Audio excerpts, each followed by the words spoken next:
তেসরা ফেব্রুয়ারি সারা ভারত কৃষক সভার আহ্বানে এই 3রা ফেব্রুয়ারি গোটা দেশে এই যে কৃষক বিরোধী যে কেন্দ্রীয় বাজেট, যেখানে কৃষকদের সর্বনাশ করার জন্য এই বাজেটে কৃষকের জন্য কোনো বরাদ্দ নেই।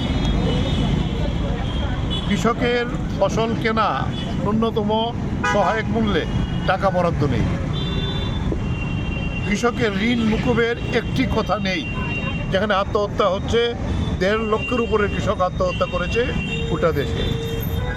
সার এবং অন্য যে বিভিন্ন ইনপুটস সামগ্রী কৃষিকাজে লাগে তার জন্য বাজেটে যে ভর্তুকি দেওয়া হয় বরাবর, একটি শব্দ নেই। সেচের নতুন প্রকল্পের কোনো জন্য টাকা বরাদ্দ নেই।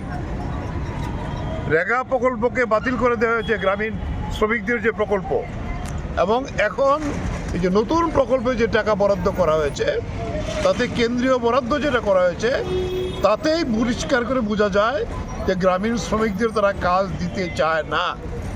তার উপর আছে রাজ্য সরকারগুলো 40% দিতে হবে। এই বিষয়গুলো নিয়েই আমরা বলবো, কৃষকরা আবার কৃষি করতে হলে ঋণের ফাঁদে তাকে জড়িয়ে যাওয়া হবে। কৃষক আত্মহত্যা বাড়বে। এই বাজেট কৃষকের আত্মহত্যার একটি দলিল হয়েছে। এই প্রতিবাদে আজকে প্রাথমিকভাবে প্রতিক্রিয়া হিসেবে গোটা দেশে এই বাজেটের কপি পুড়িয়ে সারা ভারত কৃষক সভার কর্মী নেতারা এর প্রতিবাদ জানাচ্ছেন।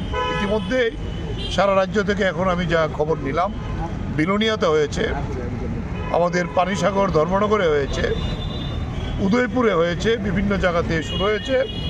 আগরতলা আমাদের একটি যুক্ত সভা ছিল ট্রেড ইউনিয়নগুলির সঙ্গে। এই সভা সেরে এসে আমরা আমাদের কৃষক সভার এই রাজ্য কমিটির পক্ষ থেকে এখানে এই কর্মসূচি আমরা সংগঠিত করছি। তাই এই কর্মসূচি আজকে মূলত বাজেটের কপি পুড়িয়ে গোটা দেশের সঙ্গে ত্রিপুরাও এই প্রতিবাদে